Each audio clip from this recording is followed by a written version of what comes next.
Donc nous allons maintenant attaquer un autre débat. Quel géant européen, à la suite de l'intervention de M. Le Maire, quel géant européen dans l'industrie mondiale de la santé demain? Et je demande à Olivier Charmeil, Marie-Vonne Yance, Pierre Moustial, Diana Chilag de venir. Et les débats seront animés par Thierry Guerrier.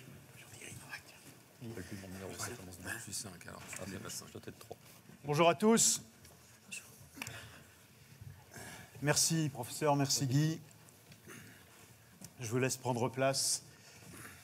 En effet, Marie-Vonne Yance, Diane Chilag, Pierre Moustial, Olivier Charmeil. La consigne m'a été donnée très clairement, et ça fait partie, chers amis, du style du Cham, d'aller droit au but. Donc je ne vous représenterai pas nos invités, ça viendra au fur et à mesure, et puis vous les avez déjà en effet qui sont indiqués. Nous piétinons dans un monde qui galope, nous disait Guy Valencien en ouvrant à nouveau cette convention.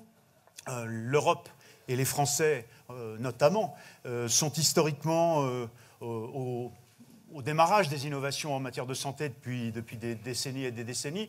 Encore aujourd'hui, la France, on l'a vu au cours de ces 2 jours, est au cœur encore de cette capacité d'innover. Elle tente en tout cas de demeurer, mais ça bloque. Ça bloque puisque la difficulté à atteindre le seuil nécessaire pour devenir des grands et en effet rivaliser avec ceux que vient de citer Bruno Le Maire, c'est compliqué. Alors les politiques qui se sont succédées ici, c'est très difficile de parler à cette place qui était celle du Premier ministre hier. Au-delà de la coquetterie, en effet, les politiques qui succèdent ici, on vient de l'entendre à l'instant, où le Premier ministre hier soir nous disent « le cadre évolue, on fait ce qu'il faut, c'est plus favorable ». Est-ce que c'est vraiment le cas ? Voilà un peu un des aspects que nous allons traiter là avec vous, si vous voulez bien. Marie-Vonne Yance, vous êtes un peu la représentante de ceux qui émergent, ou qui tentent d'émerger et d'aller plus loin. Alors, commençons déjà peut-être par un premier tour de table sur les forces et les faiblesses aujourd'hui de cette industrie, avec les différents niveaux, évidemment, les différents seuils que vous représentez. Vous, à travers MedTech, à travers les biotech. Écoutez, aujourd'hui, moi, je suis absolument persuadée qu'en France, dans l'Europe, on peut avoir un géant, un Google de la santé, parce que nous avons des atouts considérables, nous avons des atouts et une fenêtre. Les atouts, c'est la recherche, parce que la science en France était très solide, la croissance du nombre de publications dans les revues prestigieuses est de 50%, donc ce qui est vraiment significatif entre 2008 et 2014. Ensuite, ça veut dire que la science reste vraiment primordiale. Deuxièmement, on a des entrepreneurs-chercheurs très dynamiques et très motivés, ce qui est très nouveau. C'est-à-dire qu'aujourd'hui, dans les startups que nous identifions, 80% viennent de la recherche. Donc, c'est-à-dire qu'il y a une volonté de sortir du concept, les produits des centres de recherche, et de porter ces concepts vers des produits. Donc, tous ces éléments-là sont des atouts considérables. Et comme l'a dit M. Le Maire là, tout de suite, on a aussi des atouts financiers que sont le crédit impôt recherche, le statut de jeune entreprise innovante, l'ANR, pour démarrer ces projets. Donc ça, c'est extrêmement positif. Après, je pourrais dire les freins, mais ces premiers atouts c'est la source de l'émergence des innovations technologiques en France. On reviendra en effet sur ce qui, à vos yeux, bloque du coup. Olivier Charmeil, vous êtes le représentant de ceux qui ont émergé il y a longtemps et qui aujourd'hui sont de ceux qui s'imposent toujours. Est-ce que vous avez la même vision, au fond, des possibilités et de l'enjeu pour l'Europe et pour la France ? Je suis très frappé. Je suis arrivé hier soir et j'ai passé la semaine dernière en Chine. Et je trouve, et en écoutant ce matin, un certain défaitisme. Alors bien sûr, nous voyons que le monde va extraordinairement vite. Ce qui a changé ces dernières années, c'est la constance de temps. Le monde va à une vitesse qui est absolument phénoménale. Aujourd'hui, je ne suis pas spécialement inquiet. Ou plus exactement, je suis inquiet parce que dans 5 ans, si nous ne nous bougeons pas suffisamment rapidement, nous allons être dans une situation qui est très difficile. Pourquoi ? Parce que, premièrement, il y a, en termes de... La recherche est clé. Nous le savons tous. Les Américains investissent à peu près 3% de leur PIB en termes de R&D. Nous savons que nous sommes autour de 2% en France, aux alentours de 3% en Allemagne. Ce qui est phénoménal, c'est qu'en 2015, la Chine était à 2%, mais la Chine va être à 3-4% dans les prochaines années. Le deuxième élément qui est important, c'est que je sens aussi une certaine frilosité en termes d'innovation. Je reviens sur une conversation que j'ai eue cette semaine avec un dirigeant du domaine de la santé en Chine qui me disait, dans quelques années, nous aurons 1 heure entre le symptôme et la délivrance du médicament at home. Donc, bien sûr, avec de l'intelligence artificielle, avec de la reconnaissance vocale. Je rencontrais il y a quelques semaines un dirigeant d'une grande entreprise d'assurance en Chine.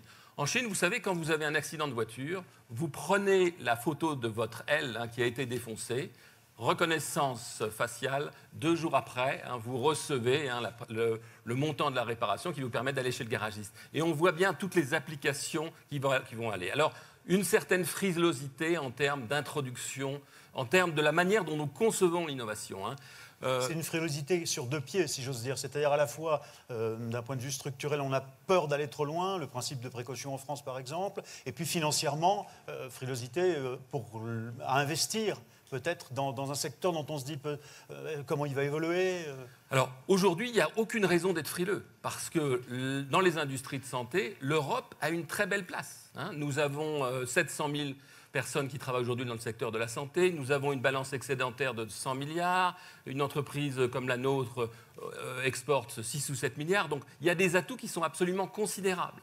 Mais il est évident que si nous n'allons pas suffisamment vite, si nous sommes trop frileux, nous allons être dans une situation qui est difficile. Être trop frileux, c'est attention, c'est aussi considérer qu'il y a des opportunités pour nous pour travailler avec des pays émergents qui vont aller plus vite. J'étais dans la voiture hier en venant de Genève avec Lionel Zinzou. C'est intéressant, il a cette belle expression de l'opportunité de ceux qui arrivent un peu plus tard. L'opportunité de ceux qui peuvent penser différemment parce qu'ils ont été un peu en retard et un peu recalés. C'est une expression formidable. Et nous, il faut que nous nous mettions dans cette optique de se dire qu'il y a un certain nombre de choses qu'il faut que nous changions. Et lui, par exemple, ancien Premier ministre du Bénin, investisseur aujourd'hui, comment il investit dans le domaine de la santé? Comment il suit ce domaine, évidemment, de très près? Il suit ce domaine extrêmement de près. C'est intéressant de voir son approche. Il ne cherche pas à dupliquer ce que nous avons fait, parce que nous l'avons construit, mais il veut le construire différemment. Et on voit bien, et d'ailleurs, moi j'ai dans mes équipes un certain nombre de gens qui réfléchissent à concevoir de manière totalement différente la santé. On voit en Chine, on commence à voir en Afrique aussi des notions de online hospitals. À un moment ou à un autre, alors ça ne veut pas dire que les médecins ne seront pas dans le circuit, mais que les premiers éléments se feront avec online. Alors, un autre très grand groupe, avec vous, Diana Schilag et Air Liquide Healthcare, mais vous qui avez une vision, vous êtes allemande, mais vous vivez, travaillez en France, vous avez ce sentiment de frilosité alors que vous êtes à la pointe? Vous dites, c'est pas de la frilosité, c'est qu'on n'a pas encore trouvé le bon modèle. C'est ça? Vous avez tout à fait raison. Donc, je suis allemande, je travaille pour Air Liquide depuis 23 ans, toujours sur les territoires européens, et depuis 12 ans à la santé. Et je trouve que déjà, sur le constat, aujourd'hui, il n'y a pas un seul marché européen. Chaque pays a ses spécificités, chaque pays a ses modèles, que ce soit sur les modes de prise en charge ou que ce soit sur la façon de laquelle c'est financé. Je pense que l'enjeu derrière, quand on regarde à l'intérieur de chaque État, on retrouve également des silos. On retrouve, quand je regarde en France, sur la façon les lieux de soins de prise en charge. Souvent, il y a cette opposition entre l'hôpital et la ville, entre les acteurs privés et publics. Donc, je pense qu'on ne peut pas continuer comme ça. Notamment avec la montée en charge des maladies chroniques, et je salue Olivier Véran qui l'a très bien résumé tout à l'heure. Je pense qu'on ne peut pas continuer chacun sur son silo. Je pense que c'est le temps de changer de niveau, d'aller pour plus d'innovation, d'aller vers plus de coopération tout au long du parcours de soins. Et c'est là où nous intervenons exactement. Comme vous l'avez dit, nous, en fait, on a un positionnement en tant qu'Air Liquide assez unique. On est sur la maladie chronique. La majorité des gens connaissent Air Liquide probablement à travers nos activités à l'hôpital. Les gaz médicaments, l'oxygène, les services à l'hôpital. Mais saviez-vous que depuis plus de 30 ans, Air Liquide est un acteur du virage ambulatoire avec un lien direct et de proximité avec des patients. Oui, c'est-à-dire avec la volonté de participer à la constitution d'un suivi complet du process du parcours de soins à domicile. Concrètement, aujourd'hui, les techniciens et les infirmières d'Air Liquide interviennent au chevet des patients. Ils arrivent avec un équipement médical, par moment avec un médicament, comme l'insuline intégrée dans une pompe à insuline, et ils passent leur temps à expliquer le traitement et font de l'accompagnement thérapeutique. Mais comme je n'ai pas cité, notamment Sanofi, les autres vont être un peu jaloux si on reste sur Air Liquide. Mais tout de même, ce qui est intéressant, c'est que vous m'expliquez que dans ce process et cette volonté de travailler sur le process du domicile et de l'améliorer, vous avez très bien souligné à quel point c'est un enjeu énorme. Oui. Les Chinois y sont déjà. Vous nous dites, bah oui, par exemple là, c'est un exemple où ça bloque. C'est-à-dire que l'évaluation par les pouvoirs publics de ces nouveaux process que vous mettez en place, c'est long, c'est trop long. Ce n'est pas tellement que c'est long, c'est qu'on a souvent sur une approche de volume, premièrement, et on est sur une approche annuelle. Là où, pour moi, on devrait être sur une approche pluriannuelle pour donner de la visibilité et surtout de coopération, de créer des offres globales entre les différents acteurs pour prendre en charge pour le patient que nous, on voit au quotidien.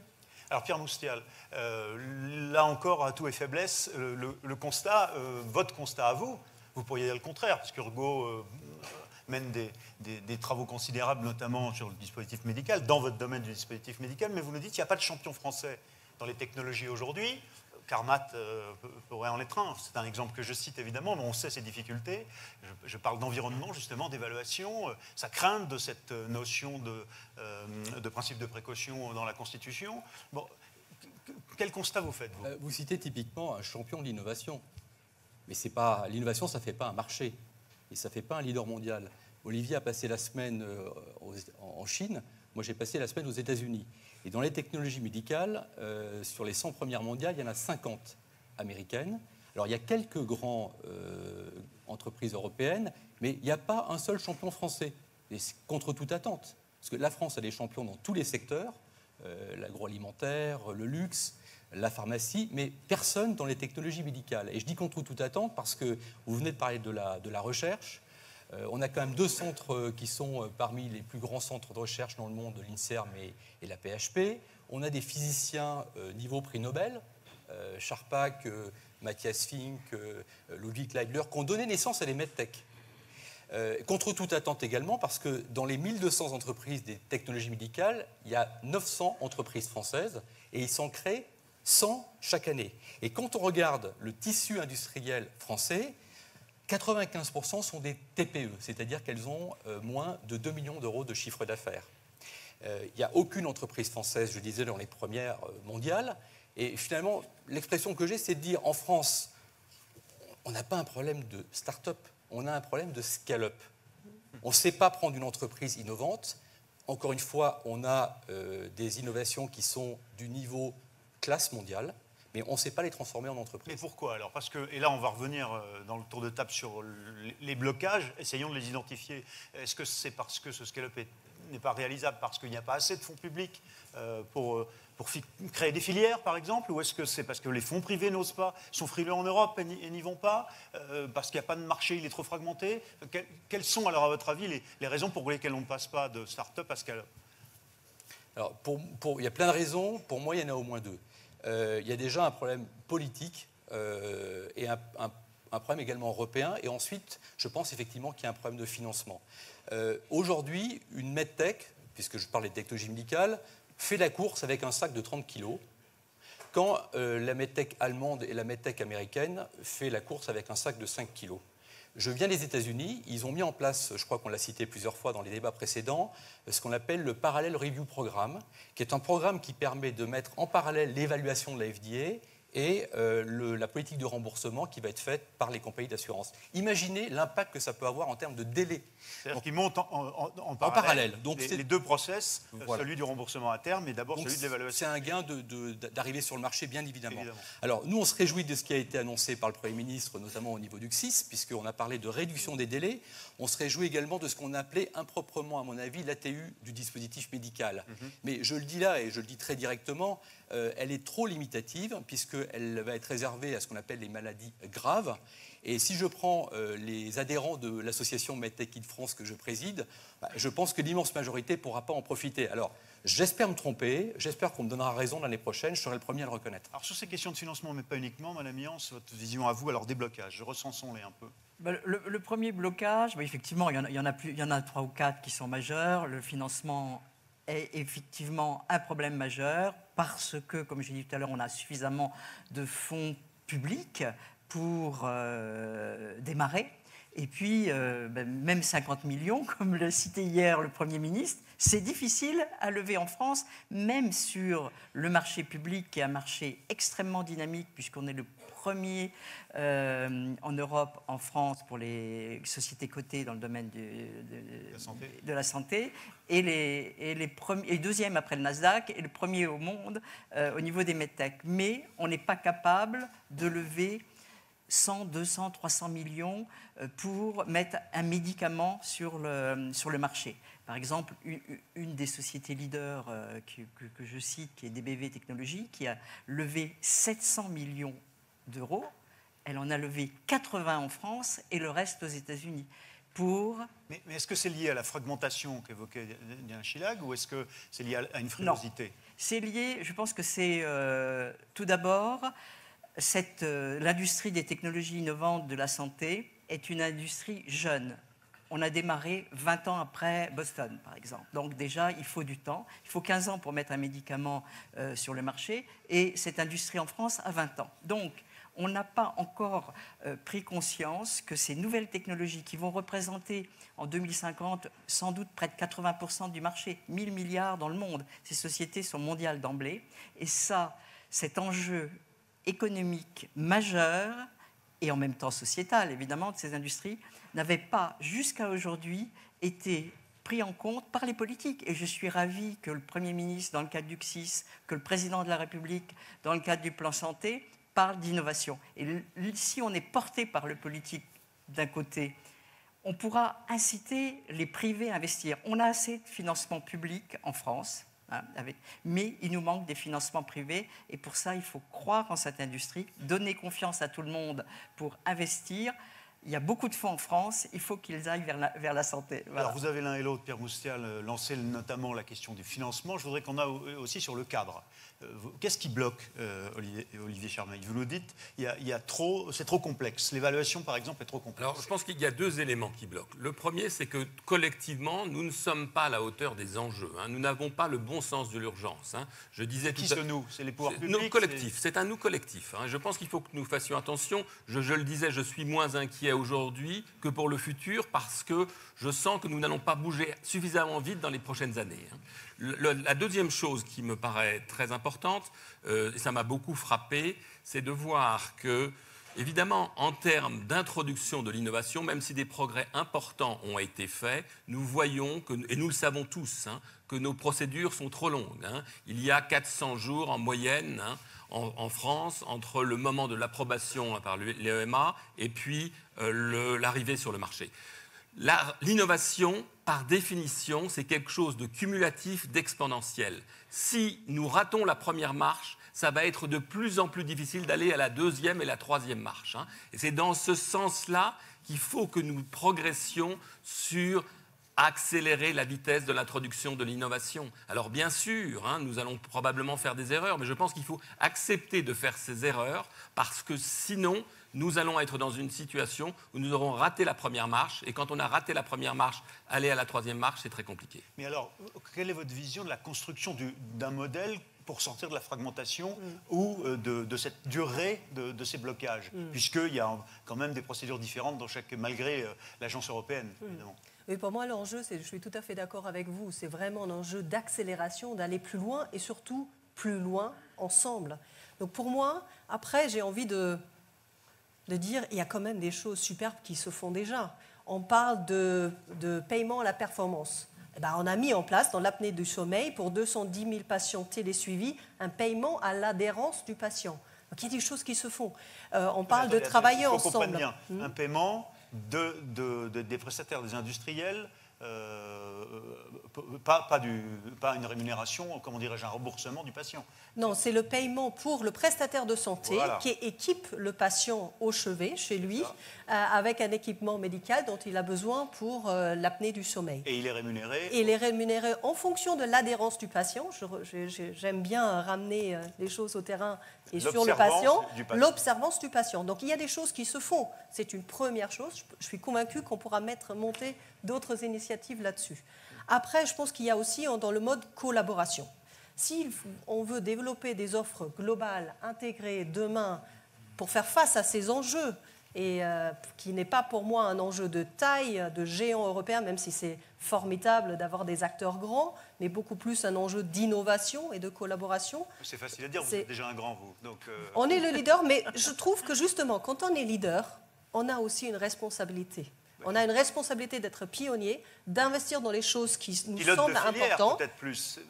Oui, mais pas seul. Je vous donne un exemple. On est ensemble, on s'engage au sein de l'EIT Health, le consortium avec 140 acteurs de la santé en Europe, d'ailleurs avec Sanofi. On a un projet ensemble de créer un pancréas artificiel pour les patients atteints de diabète 2 qui ne sont pas autonomes et qui sont sous insuline. Donc on travaille avec Sanofi, avec une start-up qui développe justement une pompe à insuline innovante, les algorithmes et des universités en Europe. J'aimerais bien voir beaucoup plus d'initiatives de ce genre. Alors Pierre Moustial, vous avez des pilotes de filière aujourd'hui européens? Non, il n'existe pas vraiment. Non, ça n'existe pas, mais moi je suis totalement d'accord avec cette idée. Quand on regarde la puissance du modèle de la Silicon Valley, c'est la force de traction des GAFA qui aide les jeunes entreprises. Et je pense qu'on pourrait créer la Silicon Valley du dispositif médical. Avec des Bourgogne de préférence. En Bourgogne, on a des attraits qui sont, que vous connaissez en dehors de la technologie médicale, mais effectivement, il y a beaucoup d'entreprises qui ont commencé à le faire, Sanofi, L'Air Liquide, Urgo et bien d'autres, Servier qui a un programme, avec un système de partenariat, des mentorship programmes, des prises de participation. Je dirais, c'est gagnant-gagnant.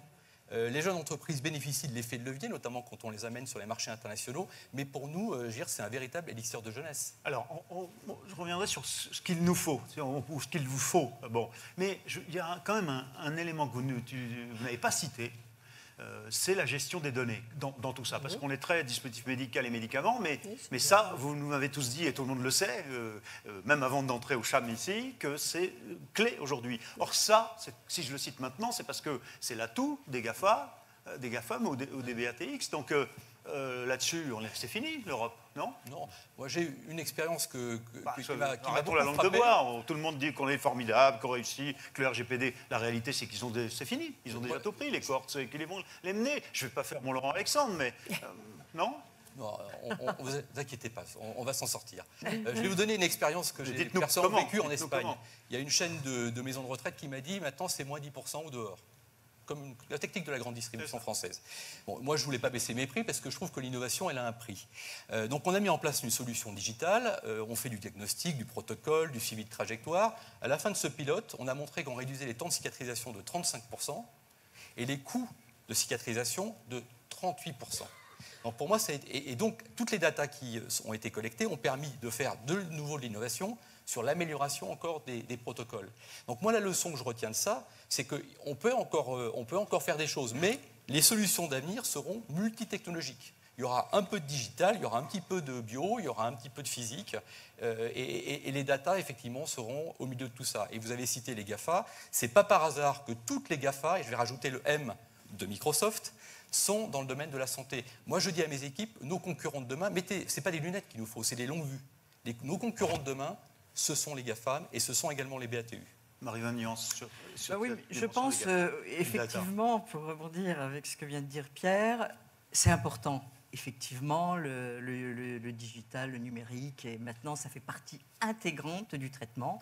On ne soigne plus comme avant. C'est même la clé des progrès à venir. Le médicament reste central. On a de plus en plus de biomédicaments, effectivement, de médecine de plus en plus personnalisée. Il n'y a pas un cancer, mais il y a 40 cancers. Donc, il faut cibler les patients qui vont répondre à tel médicament. Il faut faire appel au big data. Mais la colonne vertébrale, c'est le médicament.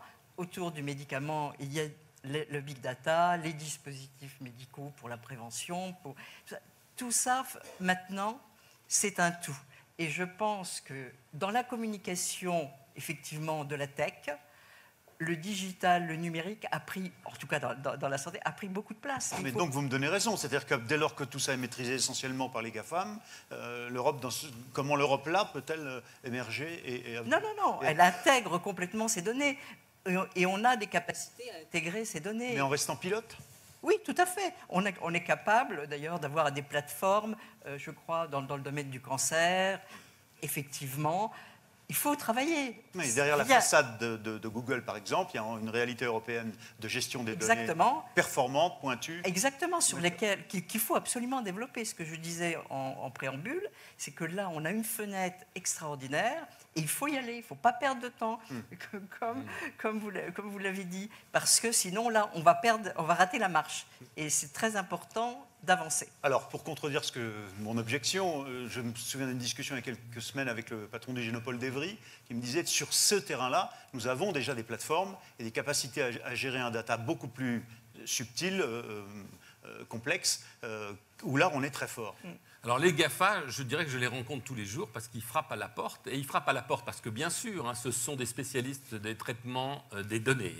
Bien sûr, pour eux, aller dans le domaine de la santé, c'est quelque chose de très important parce qu'ils se rendent bien compte des opportunités. J'ai entendu il y a quelques semaines, à l'occasion d'une revue stratégique d'un grand constructeur dans le domaine de l'aviation, ils ont identifié un certain nombre de pistes parce qu'ils savent bien qu'à un moment ou à un autre, le trafic aérien va se réduire. Et un des domaines qu'ils ont identifié, c'est le domaine de la santé. C'est pour se dire que le monde va changer, il va changer extraordinairement vite. On sait tous, le vieillissement en Europe va complètement transformer. On va passer de 90 millions de personnes qui ont plus de 65 ans aujourd'hui à 160 millions en 30 ans. Donc ça va aller extraordinairement vite. Les GAFA aujourd'hui, ils connaissent les données.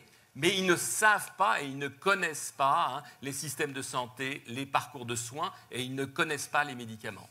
Et donc, l'enjeu pour nous, l'expertise, elle est chez nous. Alors, le sujet, c'est que ce sont des gens qui apprennent extraordinairement vite. Je me souviens d'une visite que j'avais faite il y a quelques années chez Google. Qu'est-ce qui m'avait frappé chez Google ? Que leur business model, à la fin, c'était human capital. C'est-à-dire qu'ils mettent des gens intelligents ensemble, et à la limite, peu importe le business model, mais ils vont trouver des discontinuités. Alors, cette notion du bon business model, ça, c'est quelque chose sur lequel vous insistez tous. Pierre Moustal en particulier, c'est une de vos propositions. Expliquez-nous ça. Maintenant, on rentre dans les solutions. Il nous reste un peu plus de 10 minutes. La solution, moi j'ai expérimenté donc, ce pilote en Espagne. La question que je me posais à l'époque, c'est moi je ne comprends pas grand-chose au digital. Pour être très franc, est-ce qu'il faut que j'embauche un Chief Digital Officer ? Et en fait, non. Surtout pas. Surtout pas. J'aurais fait une grosse erreur. Ça va faire plaisir à ceux qui sont dans la salle. Voilà. C'est l'expérimentation de terrain. C'est bien fait de venir au CHAM, se dit-il. C'est vraiment l'expérimentation de terrain qui nous a poussé finalement à changer totalement et à nous adapter et à mettre en place des solutions digitales. Et comme je le disais, demain, aujourd'hui, c'est l'inventeur, le héros. Dans le temps passé, ça a été l'inventeur, le héros. L'inventeur, le physicien, le chimiste, le biologiste. Demain, je ne suis pas certain que ce soit que l'inventeur. Aujourd'hui, qu'est-ce qui marche quand on regarde nos applications ? C'est ce qui nous simplifie la vie. Pourquoi ça serait différent pour le médecin et l'infirmière ? Donc, ce qui va changer la vie demain, c'est l'innovation organisationnelle. Et ça revient au débat qu'on a eu depuis tout à l'heure, c'est que la France, aujourd'hui, a du mal à intégrer dans le parcours de remboursement cette innovation organisationnelle. Elle n'est pas moindre que l'innovation médicale. Elle est complémentaire et c'est cela qui va sauver nos systèmes de santé. Oui, Diana Chilag, vous voulez être très positive, vous nous avez présenté vos initiatives, les investissements que vous faites, mais sur la proposition, le projet dont vous nous avez parlé, pour l'instant, ça ne fonctionne pas encore, ce n'est pas encore validé par les autorités. C'est encore dans une phase... Le pancréas artificiel. Oui. C'est en cours, oui, mais on travaille... Mais vous me disiez quand même... Il faut qu'on investisse. Pour l'instant, c'est encore l'investissement. On n'a pas encore la possibilité d'être rémunéré, de revenir sur investissement. Donc, sur cette question du business model, pour trouver le bon, vous nous avez dit qu'il faut défragmenter, très bien, il faut un marché européen. Qu'est-ce qu'il faut encore ? Je pense qu'il faut déjà partir. Moi, je pars du patient. C'est quoi les besoins du patient ? Et les besoins du patient, que vous ayez en Espagne, en Allemagne, en Norvège ou en Italie, je peux vous assurer, c'est les mêmes. Donc, nous, ce qu'on fait, on part du besoin du patient. Après, je pense que ce qu'il faut, c'est d'innover tout au long du parcours de soins, en partant du parcours de soins. Et se demander qui sont les acteurs qui interviennent tout au long du parcours de soins pour créer les offres globales dans lesquelles chacun se retrouve. Le médecin, parce qu'on lui économise du temps, ou parce qu'il peut s'occuper des patients les plus critiques possibles. Les infirmières, parce qu'ils savent, pareil, coordonner leur temps, apporter un vrai plus, et le patient également. Donc pour moi, la data est un outil, est un enabler, comme on dit en anglais, pour justement faciliter cela.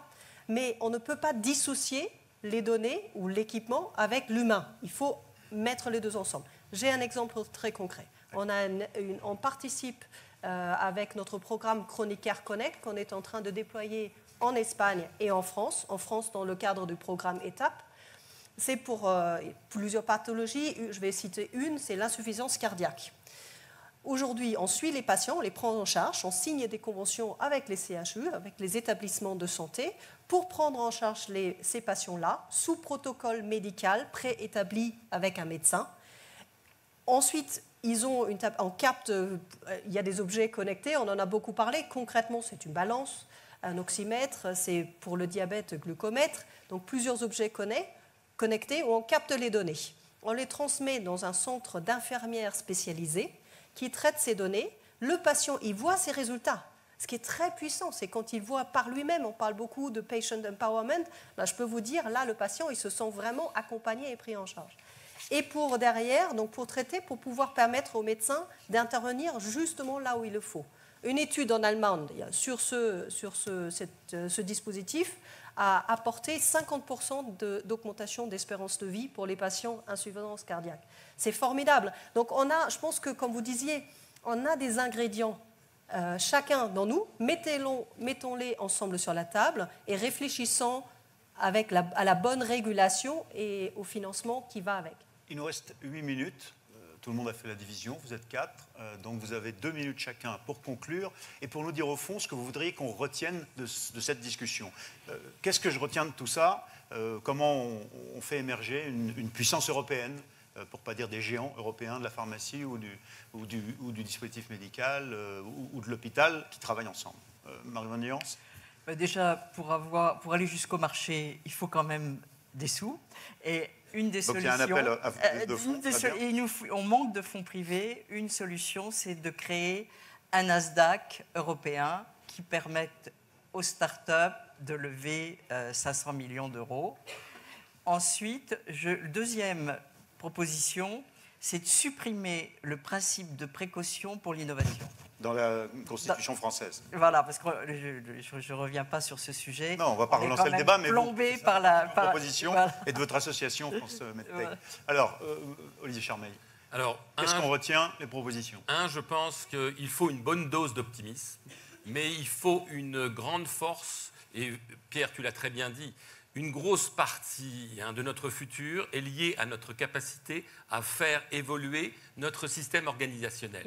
Nous travaillons tous au silo, nous travaillons tous en silo dans nos institutions, dans nos entreprises, alors que nous devons construire un écosystème qui sera beaucoup plus efficace. Nous savons tous que le système de santé ne sont pas efficients. Nous savons tous que le digital va nous permettre d'avoir accès à des données pour mieux mesurer l'efficience de chaque euro qui est dépensé. Donc, travailler ensemble, désiloiser. Nous voyons tous, et nous avons tous été dans des réunions où nous regardons tous en chien de faïence. À la fin, nous avons tous le même objectif, c'est de construire un écosystème qui permet à l'ensemble des citoyens d'avoir accès aux soins de santé. Le troisième point, c'est qu'il n'y a pas d'innovation sans recherche, il n'y a pas d'innovation sans, bien sûr, propriété intellectuelle et sans protection des données. Et ça, c'est absolument critique. Les paris en termes de recherche et développement sont des paris à très long terme et il faut être bien certain que le cadre qui a été défini dans le cadre de l'Europe continue à être un cadre fort pour assurer la propriété intellectuelle. En clair, c'est une façon de dire il faut que les politiques nous soutiennent. Ça, c'est un des points sur lesquels vous insistez, vous. Bien sûr. Alors, ça sera ma première proposition. On parle de l'Europe aujourd'hui. pourquoi on n'utilise pas l'effet de levier de l'Europe pour les enregistrements et l'évaluation de nos produits? C'est ce que j'appellerais le principe d'équivalence. Pourquoi une étude qui est faite en vie réelle... Une HAS européenne. On a vu tout à l'heure Théraclion qui fait une étude en vie réelle en Allemagne, qui est conclusive en Allemagne. Pourquoi elle ne serait pas acceptable par les pouvoirs publics français? Bien sûr, sous réserve de guidelines, de contre-expertise, de tout ce qu'on veut. Mais ça pourrait être une mesure où on joue l'effet de levier de l'Europe. La deuxième, je rejoins totalement Maryvonne, on a un problème d'argent. Hier, Guy Valencien a posé une question, est-ce qu'on trouve facilement 50 millions? Et le Premier ministre a dit, bah oui, bien sûr.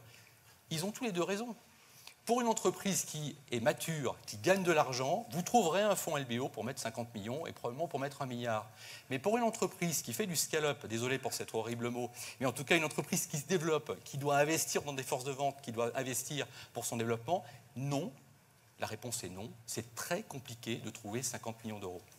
Et ma troisième proposition, c'est de dire que, finalement, quand je regarde les personnes autour de cette table, on a un point commun. On a tous une expertise dans le domaine du diabète. Sanofi a des produits très réputés et aussi des dispositifs médicaux. L'Air Liquide est le champion, je dirais, de la prise en charge à domicile. Chez France Biotech, vous avez des biotech très impliqués dans le domaine du diabète. Chez Urgo, on est très impliqué dans le pied diabétique. Pourquoi on ne ferait pas l'équipe championne de France du diabète? On crée la filière du diabète. Je suis convaincu, championne d'Europe, mais c'est ce qui nous permettra d'avoir plus de force de frappe à l'étranger. Et vous prendriez le pilotage, par exemple, de cette filière spécifique diabète. Voilà. Puisque vous me le proposez. Au passage. Vous avez vu que je me suis bombardé, ministre de la Santé. Bon, devant Claude Évin, j'ai peine à le faire, mais tout de même. Alors, vous allez conclure à la plus européenne d'entre nous, si j'ose dire, par courtoisie. Non, mais moi, je suis ravie de ce que j'ai entendu aujourd'hui. Donc, cette volonté de vraiment joindre les forces, d'aller de l'avant. Je sens aussi le sentiment d'urgence. Là, maintenant, il faut vraiment y aller. Moi, ce que je regrette simplement, c'est qu'on a finalement, il y a quand même des acteurs qui manquent autour de cette table. Hein. Il n'y a pas de médecin, il n'y a pas l'hôpital, il n'y a pas le payeur. Non, mais juste à un moment donné, le monde est plus complexe. Nous, on peut se décider entre nous, entre industriels, de faire, mais si derrière le système de financement n'est pas prévu pour, ou si on ne nous donne pas quelque part une carotte au bout du tunnel, moi, je veux bien investir pendant 4 ans dans une expérimentation sans savoir si ça va marcher ou pas. C'est mon rôle et ça, je le fais. Mais après, à un moment donné, il faut que je sache, oui, il va y avoir une retombée. Donc, je pense que c'est data digital, toujours le patient au milieu. C'est lui qui est au quotidien. Si ça apporte la valeur à lui, je suis sûre qu'on pourra développer des solutions formidables. Moi, je suis frappé par une chose. Les Allemands sont quand même beaucoup plus ambitieux que les Français. Vous venez de nous en donner la preuve. Parce qu'en France, la carotte, elle est au bout du bâton. Vous, il faut qu'elle soit au bout du tunnel. Bon, c'est déjà ça. Je voudrais qu'on remercie les orateurs de cette table ronde.